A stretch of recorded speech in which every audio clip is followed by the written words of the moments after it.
What is your God's name? Part 69. I'm Professor Hannes Rettelhuis of the First Assembly of Yafashua in South Africa, Pretoria, Montana, also international. Should you require any of the books which I've written, maybe the book What is Your God's Name, which is the handbook which I'm using, which I've written. It's an A5 book, more than 500 pages. So it's good to have the book to also make your own study from it. You can contact us. Our WhatsApp number is international code for South Africa is +27 0722 367 124. Just go to my website, https://yafah.co.za.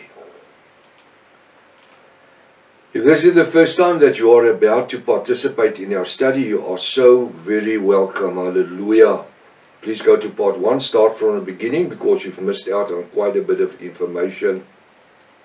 Also very important to subscribe to the channel in order to receive all the different notifications of all the studies that we're busy with, as well as our TikTok messages. Please send this link to your friends and families. Make sure at least have a 1611 King James Bible, pen and a notepad ready. It's very important to know that we do not associate ourselves with any churches, denominations, organizations, any church in the world. We are only an end-time Bible study, and we are functioning throughout the world. May this study be a blessing unto you in the name of Yafashua. We are going to continue where we left off last week. Now, you will remember the demonstration that I've done with the water, the 2 glasses, and then the empty one, I said was Yafashua, and then the right arm. So I just want to refresh your mind about it. If you haven't seen it, go to part 1. Start from the beginning, because you missed out on quite a bit of information. We are again just going to mention the Godhead of Yafashua.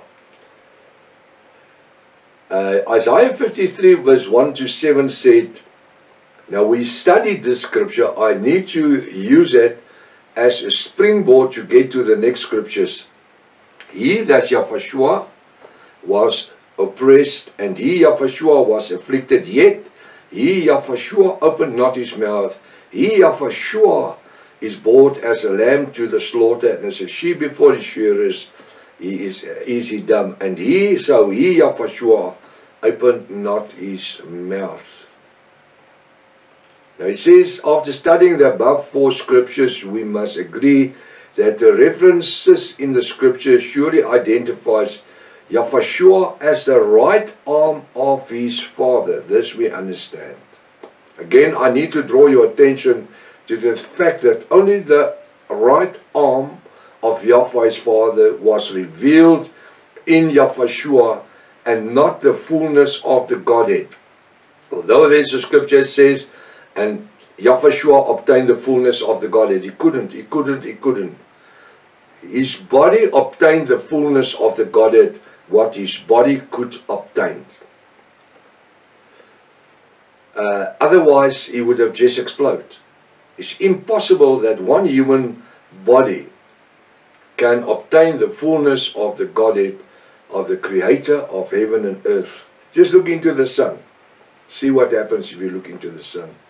My next question is, if Yafashua was the arm of Yahweh Almighty, why did it take him 30 years before he did the first miracle on earth? If he was the Son, the right arm, why did it took him 30 years to do the first miracle? The question forms part of an answer to understand the Godhead of Yafashua.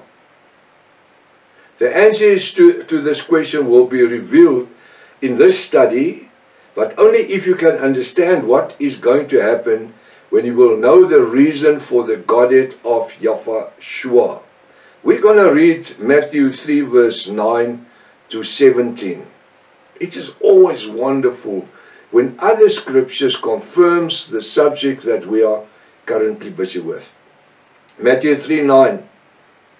And think not, it says, and think not to say within yourself, we, Israel, have Abram to our father.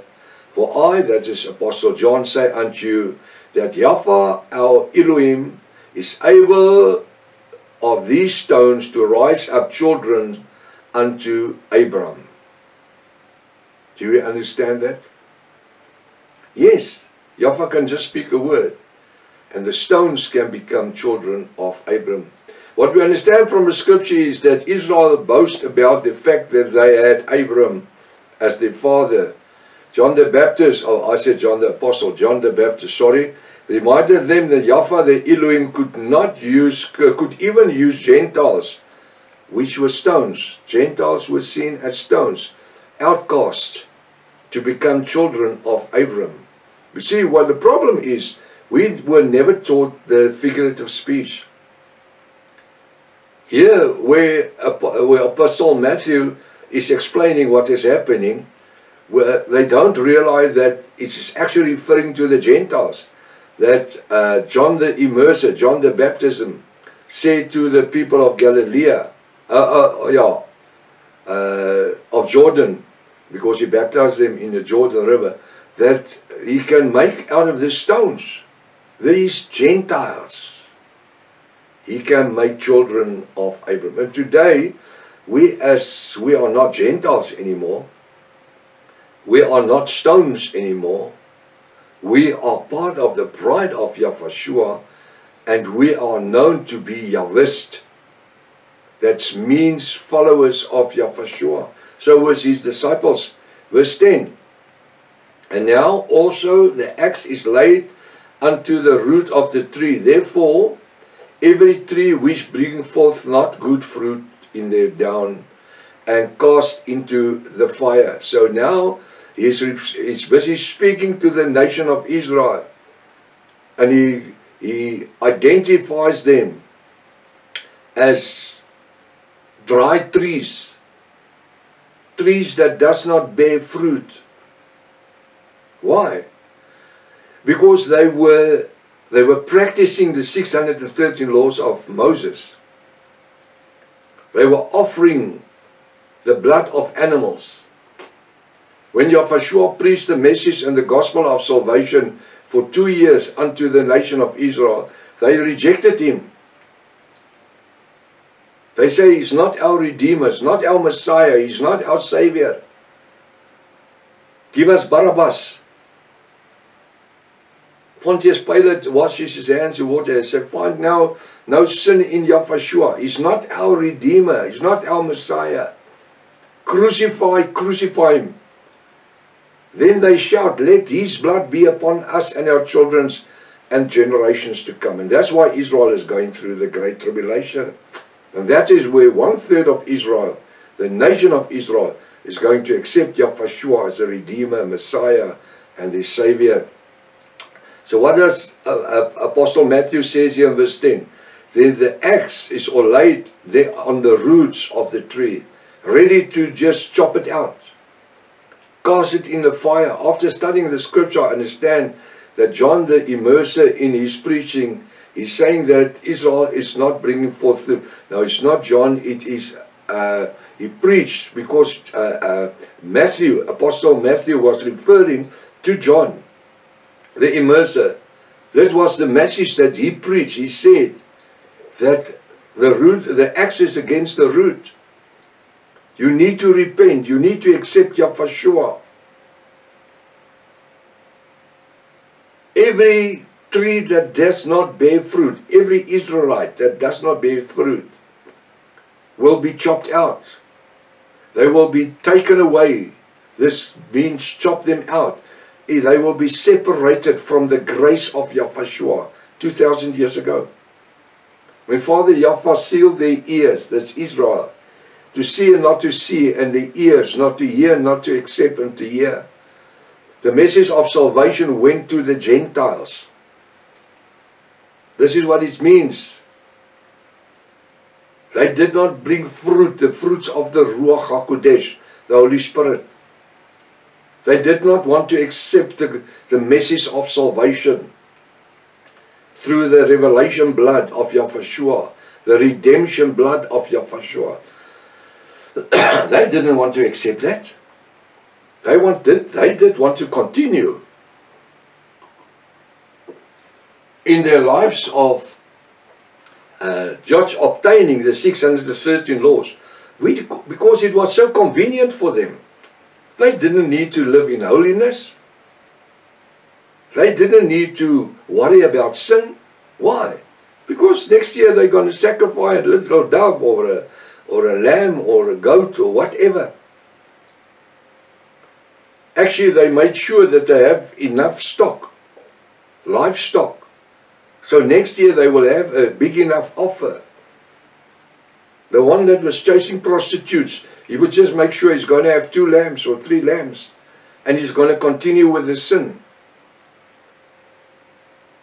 And that's what we learned from the 613 laws. As yearly the high priest will offer the blood unto atonement. And he will come from the tabernacle or from the temple. He will say, your sins are you forgiven. There was no regret about their sins. They just continued doing their sin, because they knew next year they will have a time of atonement again. And this is where grace comes in. So those trees, John the Immerser spoke, well, Apostle Matthew says, John the Immerser spoke as if the Israelites was dead wood. Why? Not accepting Yahushua. Hallelujah. While preaching to Israel, John told them, he says to them, verse 11, I, John the Immerser, indeed immerse or baptize you with water unto repentance. He what? He says, I am baptizing you or immersing. I like the word immersing. Because baptized, somebody can stand in water, you can just throw a cup of water over them. But immersing is baptishut, it means to cover up, to in full, to close. I, John the Immerser, immerse, indeed immerse or baptize you with water unto repentance. So you must turn around. But he, that's Yahushua, that's coming after me, hallelujah, is mightier than I, whose shoes I, that's John, am not worthy to bear. He, Yahushua, shall immerse or baptize you with the Ruach HaKodesh, which is the Holy Ghost, and with fire. Ay, ay, ay, ay, ay.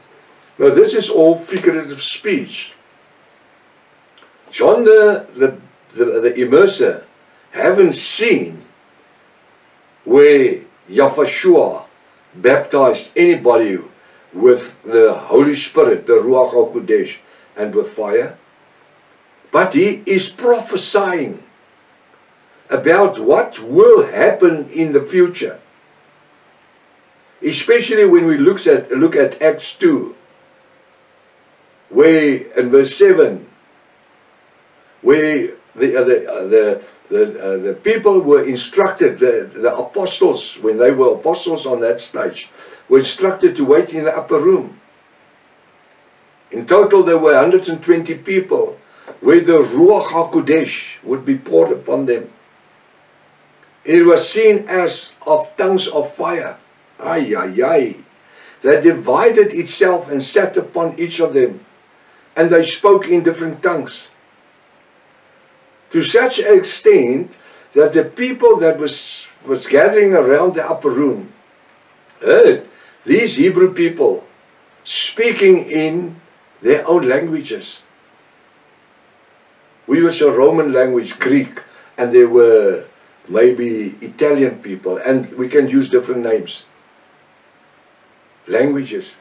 Because when you look at Acts 2 verse 36, the people came to Apostle Peter, and he says, what must we do to be saved? And he says, repent. First repent. For a sinner to have a changed life, he needs and she needs to repent. And let every one of you be immersed in the name of Yahushua to the forgiveness of your sin. You what? You repent. And let every one of you be immersed in the name of Yahushua to the remission of your sin. What does he say? How did John immerse? To the remission of sin? No. He couldn't immerse people with the remission of sin because Yahushua haven't died yet. Instead, on that stage, Yahushua hasn't even come to him. So he says he's teaching and preaching about Yahushua, about things that he hasn't seen. So he is led by the Ruach HaKodesh. He says, and John indeed immersed you with water unto repentance. You need to repent. Bury the old man. Repent. Bury the old man or old woman. Now what does he do? He says, but he that come after me is mightier. So he's explaining about the shoes here. And he will baptize you with the Ruach HaKodesh, which is the Holy Spirit, and with fire. But when we look at Apostle Peter in Acts 2:36, he says, repent. Listen, he doesn't say to them, immersed, baptize you with repentance. No. He says repent. So repentance has become a qualification of becoming bride of Yahushua. Repent, Acts 2:36, and let every one of you be immersed in the name of Yahushua to the remission of your sin. So we need to bury the old man or old woman of sin who were repented. Bury it. This is what Romans 6 verse 1 to 12 says. Shall we live in sin so grace can abound? No. In the same way that Yahushua died and rose from the dead, so are we. The person that repents are buried and rose from the grave, from the water grave. The old man and woman of sin is buried. The new person in Yahushua arise. In the name of Yahushua. Galatians 3 verse 26-29. Those who were immersed in the name of Yahushua have clothed themselves with Yahushua. There are no more Greek nor Gentile, free man nor slave, man or woman. But according to the promises of Abram, we are all one. And that is where the woman also becomes part of the bride and the promises of Abram. Because the woman couldn't be circumcised. But the Bible says, Yahweh has no desire that we be circumcised by our flesh. Romans 8. He says, but we be circumcised by our cardinal minds, our soul's dimension. And so does women, ladies, they can. So how does ladies become part of the promises of Father Abraham? Through accepting Yahushua as the Redeemer and Savior, in the same manner as men do. And we today as Gentiles, who were Gentiles, were immersed, we were buried through the death and resurrection of Yahushua. And we were made alive in Yahushua. We are clothed with the wedding garment, Galatians 3:26-29. And now we need to live in holiness the rest of our lives. Hallelujah. In order when the coming was going to occur, the parosha, when Yahushua is coming for a bride, well, according to 1 Corinthians 15:27-58, where we can be changed from an earthly body into a heavenly body, go meeting Yahushua up in the air. So this is what he says here. It's talking about the fire. Now, when we read further, Acts 2 verse 36, and they said to Apostle Peter, what must he do? So what does Apostle Peter do? He's using the keys, the spiritual keys that Yahushua has promised him. I will give you the keys, and where you unlock is lock, and where you lock is unlock in heaven and on earth. And he's using the keys of the revelation in the name of Yahushua. Because Matthew 28 verse 9 says, verse 19 says, go baptize them in the name of the Father, the Son, and the Holy Spirit. What's the name of the Father? What's the name of the Son? What's the name of the Holy Spirit? And that's why we don't find one place in the whole Bible, 611 King James Bible, where anybody were ever baptized or immersed in the name of the Father, the Son. I'm calling them titles. Title of Father, Son, and Holy Spirit. They were immersed in the name of Yahushua. Not even the name Jesus or the name Isis, because it didn't exist in that time. The name Isis only came into existence in between 100 and 127 AY, the 2nd century. And the name Jesus only came into existence in the 16th century, just more than 600 years ago. So they were immersed in the name of Yahushua to the remission of their sins. Then Apostle Paul says, and you shall receive the promise of the Ruach HaKodesh. For this promise is unto you and your children that's afar. It doesn't mean little babies and children. No, it means generations and generations. We are children of our fathers, but I am 73 years old. You understand that? So what happens generations after generations? The children, and then he says, on that day, 3,000 souls were immersed. In what name? The name of the Father, the Son, and the Holy Spirit, or the name of the Father, Son, and Holy Spirit. No, it's all Catholic baptisms. In the name of Yahushua, to the remission of your sins. The name of the Father, Son, and Holy Spirit. The upside down cross. So what does he say? He says that John the Baptizer, the immerser, says that they must immerse, they shall immerse them with the immersion of repentance, with water unto repentance. Now, did Apostle John spoke to babies, small children? No. It was all adult people that could understand that. Not babies. I think the Jews did not fully understand because they lived by the law of Moses and had no need to baptize with fire. They didn't understand it. It didn't make sense to them. It was something they never heard of, they never knew, they never seen in operation.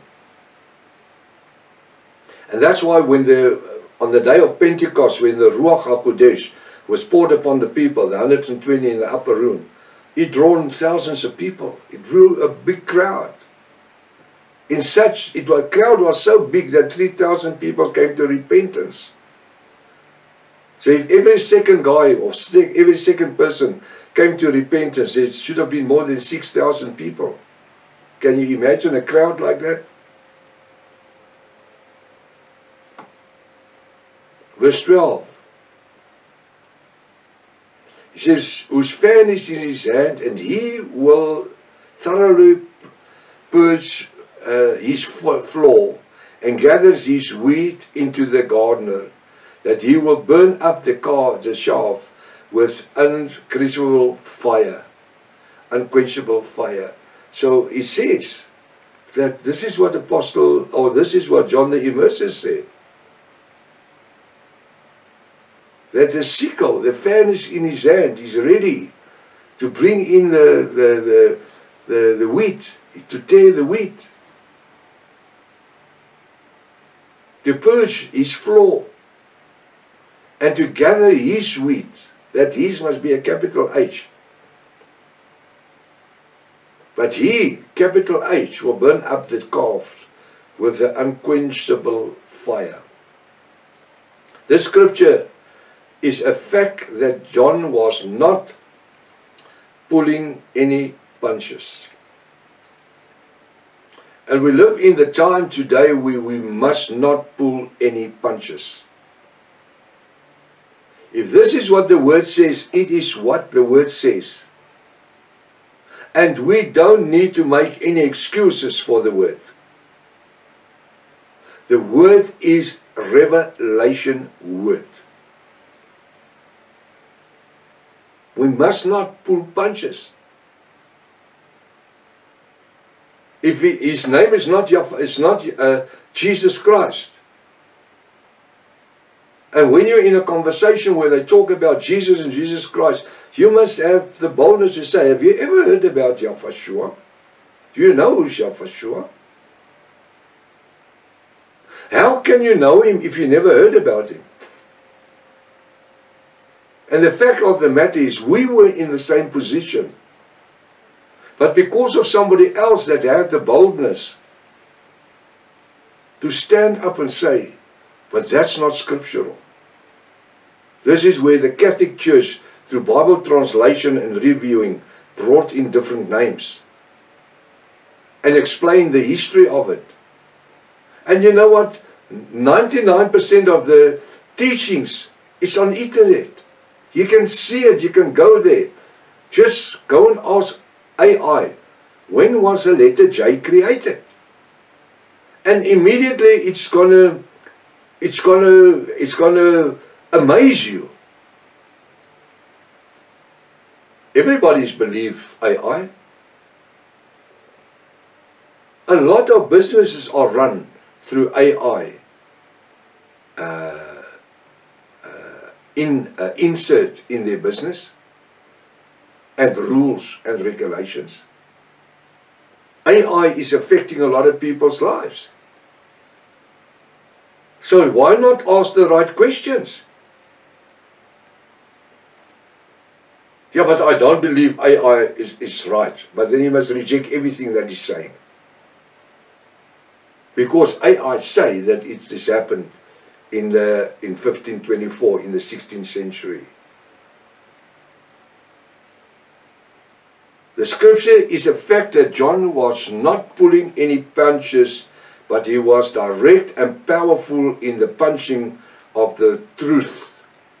With other words, turn or burn, as easy as that. The next scriptures will lead us further into the uncovering of the Godhead of Yahshua. Every verse must be studied with caution because it could form a vital part of the mystery of the Godhead of Yahshua. Verse 13. Then cometh Yahshua from Galilee to Jordan. Listen. With John to be immersed or baptized of him. While John was preaching unto Israel, Yahshua came to him with the intentions to be immersed or baptized by him. That's John. Verse 15. But John forbade him, Yahshua, saying, I, John, had need to be immersed or baptized of thee. And cometh thou to me? You see, sometimes we doubt our own abilities and the position where Yahweh has placed us in. In this scripture you find that John forbade Yahshua, and John had no intentions to baptize Yahshua and was seeking for a reason not to immerse him. Ay, ay, ay. I'm going to name a couple of points here. One, John surely knew that Yahshua was an Orthodox Hebrew person. He knew that Yahshua was circumcised on the 8th day. Such is the tradition of the Orthodox Hebrews or Jews. He knew that Yahshua up to that time kept the laws of Moses and has never sinned. He knew that Yahshua kept the Sabbath and all the Jewish feasts. According to the Bible, it was known that Yahshua was sinless. John the Immerser could not understand why Yahshua needed to be immersed or baptized.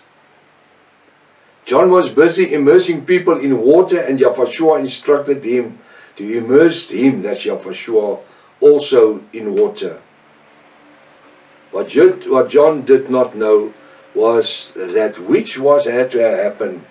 It was part of Yahweh, our Elohim's plan of salvation, revealing the Godhead, the right arm, Isaiah 53 verse 1 to 7, unto